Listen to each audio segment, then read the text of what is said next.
আসসালামু আলাইকুম। আজ আমরা আলোচনা করব বাংলাদেশের সাম্প্রতিক সেনা নিয়োগ বৃদ্ধি এবং এর প্রভাব নিয়ে। এই ভিডিওটিতে আমরা গভীরভাবে বিশ্লেষণ করব এই সিদ্ধান্তের রাজনৈতিক, অর্থনৈতিক এবং আঞ্চলিক প্রভাব। চলুন শুরু করা যাক। রাজনীতি অঙ্গনের নানান ইতিহাস ও তথ্য পেতে আমাদের চ্যানেলটি সাবস্ক্রাইব করে বেল বাটনটি প্রেস করে রাখুন। ভারত ও বাংলাদেশের মধ্যে সম্পর্ক ঐতিহাসিক, সাংস্কৃতিক ও ভৌগোলিকভাবে গভীরভাবে জড়িত। 1971 সালে বাংলাদেশের মুক্তিযুদ্ধে ভারতের ভূমিকা এবং পরবর্তীতে দুই দেশের মধ্যে সহযোগিতা ও মিত্রতার ইতিহাস রয়েছে।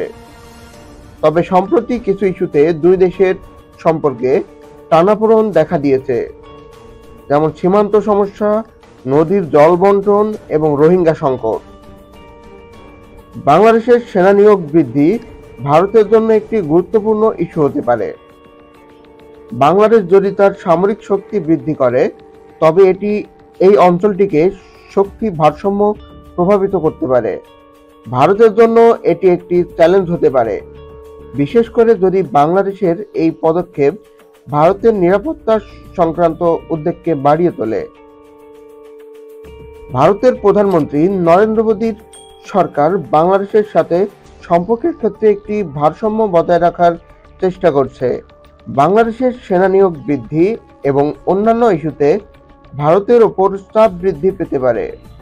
মোদী সরকারকে এই পরিস্থিতি সামাল দিতে কূটনৈতিক ও রাজনৈতিক কৌশল অবলম্বন করতে হতে পারে। বাংলাদেশের সেনা নিয়োগ বৃদ্ধি আন্তর্জাতিক পর্যায়েও আলোচনার বিষয় হতে পারে, বিশেষ করে চীন ও পাকিস্তানের মতো দেশগুলোর সাথে বাংলাদেশের সম্পর্ক ভারতের জন্য উদ্বেগের কারণ হতে পারে। চীন বাংলাদেশের সাথে ঘনিষ্ঠ সম্পর্ক গড়ে তুলেছে, যা ভারতের জন্য একটি কৌশলগত চ্যালেঞ্জ। বাংলাদেশের সেনা নিয়োগ বৃদ্ধিতে অর্থনৈতিক প্রভাব বিশ্লেষণ করা গুরুত্বপূর্ণ। সামরিক ব্যয় বৃদ্ধি বাংলাদেশের অর্থনীতিতে চাপ সৃষ্টি করতে পারে, যা দীর্ঘমেয়াদ দেশের উন্নয়ন পরিকল্পনাকে প্রভাবিত করতে পারে। সেনা নিয়োগ বৃদ্ধি বাংলাদেশের অভ্যন্তরীণ রাজনীতিতে প্রভাব ফেলতে পারে।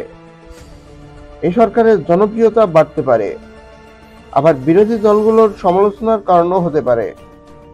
সামাজিক স্তরে এই যুব সমাজের মধ্যে নতুন কর্মসংস্থান সুযোগ সৃষ্টি। বাংলাদেশের সেনা নিয়োগ বৃদ্ধি আঞ্চলিক শক্তি ভারসাম্যকে প্রভাবিত করতে পারে। এটি ভারত, পাকিস্তান, চীন এবং মিয়ানমারের মতো প্রভাবশালী দেশগুলোর কৌশলগত পরিকল্পনাকেও প্রভাবিত করতে পারে।